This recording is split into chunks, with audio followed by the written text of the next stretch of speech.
Entonces aquí lo que está entrando va a ser el líquido plasmático o la sangre, ¿no? Y la sangre va a tener pues, agua y va a tener solutos. De estos solutos, el que más nos importa en este caso, para la presión coloide-osmótica va a ser la proteína más los iones. Entre estos dos forman la presión coloide-osmótica. ¿Sale? Y el agua genera lo que es la presión hidrostática. Genera la presión hidrostática. Y entonces, cuando la sangre va fluyendo por ese espacio, ¿no? Pues obviamente en un principio, pues no va a haber agua aquí en esta posición, lo que sería la cápsula de Böhm. Entonces aquí tenemos una baja concentración de agua y una baja concentración de solutos, pero entonces esta agua pues va a empezar a atravesar acá. ¿Por qué razón? Porque la presión hidrostática arterial es muy grande. Tiene un valor de 55 milímetros de mercurio. Y la presión coloide-osmótica, la que está formada por proteínas y iones, tiene una presión, tiene un valor de 30 milímetros de mercurio. Ahora, el agua que está ingresando aquí,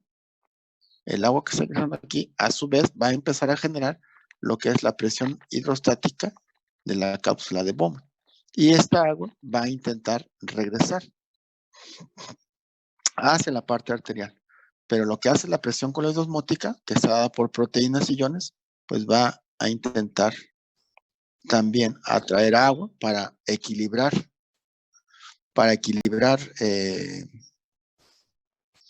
la concentración de agua en la parte arterial.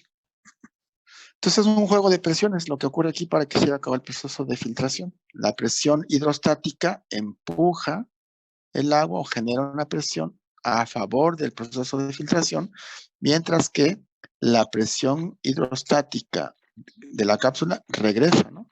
Intenta regresar. Esta tiene un valor aproximado de 15 milímetros de mercurio. De tal manera que entonces la presión hidrostática y la presión coloide-osmótica hacen que el agua regrese, mientras que la presión hidrostática por sí sola es la responsable de generar el proceso de filtración. ¿Sí te quedó un poco más claro? Sí, gracias, profe.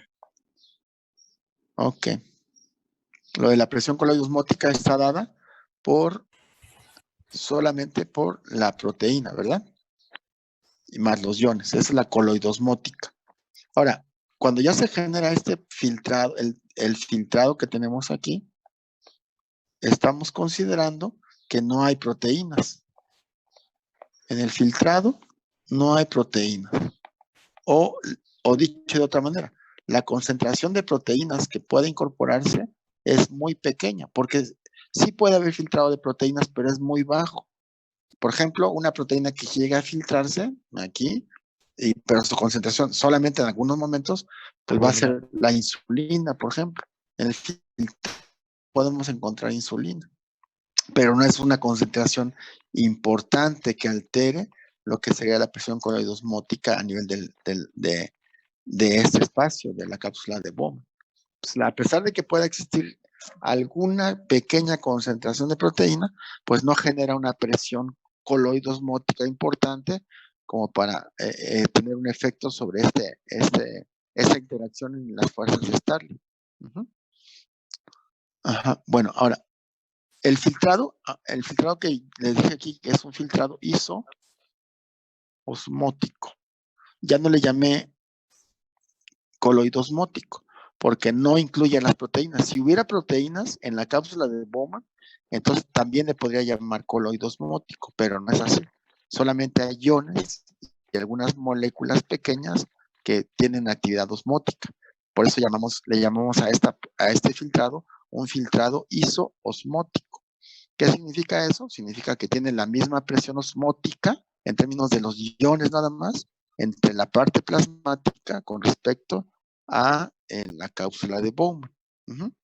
Ya hicimos un listado de todos los elementos que pueden estar incorporándose a ese filtrado, ¿no? Y ahora muchos de ellos pues no deben ser eliminados, deben ser recuperados. Y entonces, cuando empiezan a pasar por el resto de los espacios de la nefrona, ¿no? Que digamos aquí tenemos el glomérulo, vamos a poner aquí así pequeño, aquí tengo el glomérulo, ese glomérulo empieza a desarrollar algunas modificaciones estructurales que hacen que se conviertan en diferentes áreas, ¿no?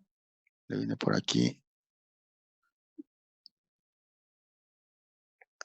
digamos sería la estructura del glomérulo en general. Este sería el túbulo contorneado proximal, este sería el túbulo contorneado distal, este sería el túbulo colector, y esto pues sería la asa de Henle. Ahora, si ustedes recuerdan, el asa de Henle a su vez tiene tres áreas, ¿no? La rama descendente delgada, que sería este espacio, está aquí más o menos. La rama ascendente delgada. Y un área más que voy a poner aquí con otro color. Un área más aquí más o menos, que sería la rama ascendente gruesa. Y en cada uno de estos espacios, pues va a haber un proceso diferente de resorción. ¿Qué es lo que podemos decir en ese sentido con respecto a los procesos de resorción? Bueno, que la mayoría de los procesos de resorción van a ocurrir en el túbulo contorneado proximal.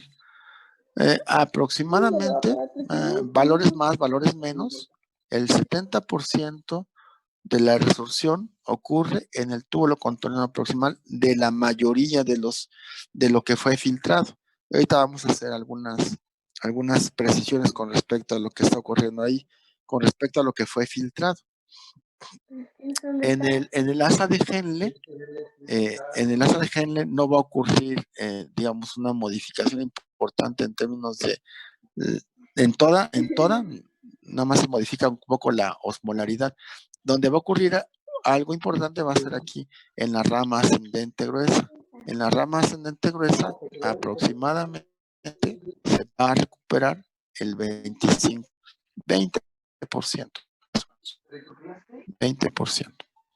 Nos queda un 10%. Si vamos haciendo las sumas, del 100%, aquí tenemos un 100% del filtrado, ¿no? El 70%, aproximadamente 70%,